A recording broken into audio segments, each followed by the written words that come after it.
Hello, I'm James Preston and thanks for joining me on Kalkine TV for the Smart Market Insights show. In this edition, we'll delve into Westpac's Consumer Sentiment Report for April. On the 13th of April, Westpac released its Consumer Sentiment Report discussing the impact of market developments on consumer confidence. The Westpac-Melbourne Institute Index of Consumer Sentiment fell to 95.8 in April. In March, the value of this index stood at 96.6, and the average value of the index 6 months before the pandemic was 95.3, surprisingly close to the current level.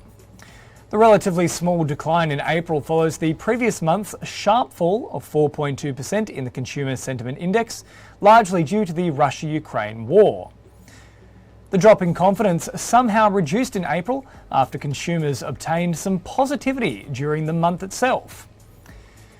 Despite the modest fall in April, consumer confidence during the month was the lowest it's been since September 2020, when COVID-related fears were at their peak.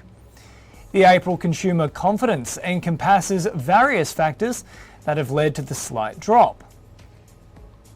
Among all respondents, those with a mortgage saw confidence declining by 9.2% in April, and the survey responses suggest that 70% of consumers expect interest rates to rise in the next 12 months.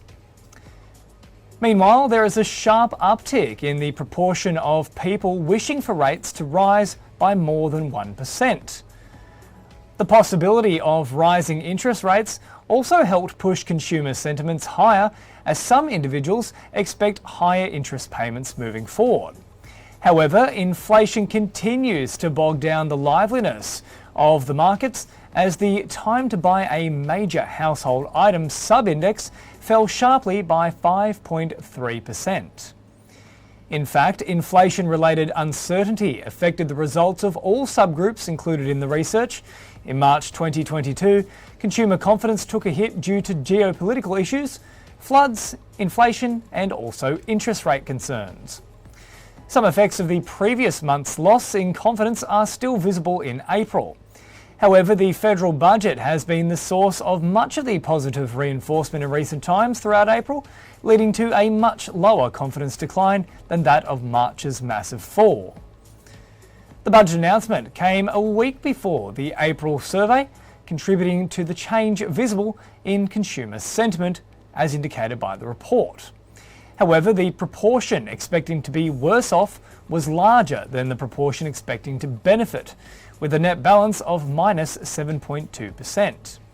This is a reasonably typical response to the budget, seen even during pre-pandemic times. And another crucial impact of the federal budget announcement was seen amongst lower income groups. The cost of living measures included in the budget were largely well received by respondents. As a result, individuals falling into the 18 to 24-year-old age bracket viewed the budget mostly positive. For the near-term outlook, consumers' views on the economy improved, with the economy's next 12 months sub-index showing a rise of 5.8% to 95.9. Additionally, the sub-index measuring the economic outlook for the next 5 years also rose by 1%. Now, despite so many uncertainties, the improved outlook for the near term can be largely attributed to the sheer strength seen in the labour market data. The unemployment rate in Australia is sitting at a record low of 4% and is expected to decline even further, given the promising initiatives taken by the government to promote further employment. Most consumers expect that prices will rise over the next 12 months for the property market. However, the fear of rising housing prices is still less widespread than previously.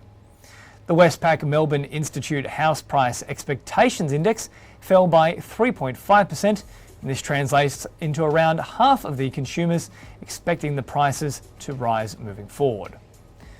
Westpac does not expect an interest rate rise to occur as early as May 2022. In light of the recent monetary policy meet, Westpac has revised its forecast for an interest rate hike from August until June, and a series of rate hikes can be expected once the cycle begins. All right, well, that's all for this edition of Smart Market Insights. Another episode coming your way tomorrow. Until then, make sure to keep it locked here on Kalkine TV for the latest market updates and business news. I'm James, signing off for now.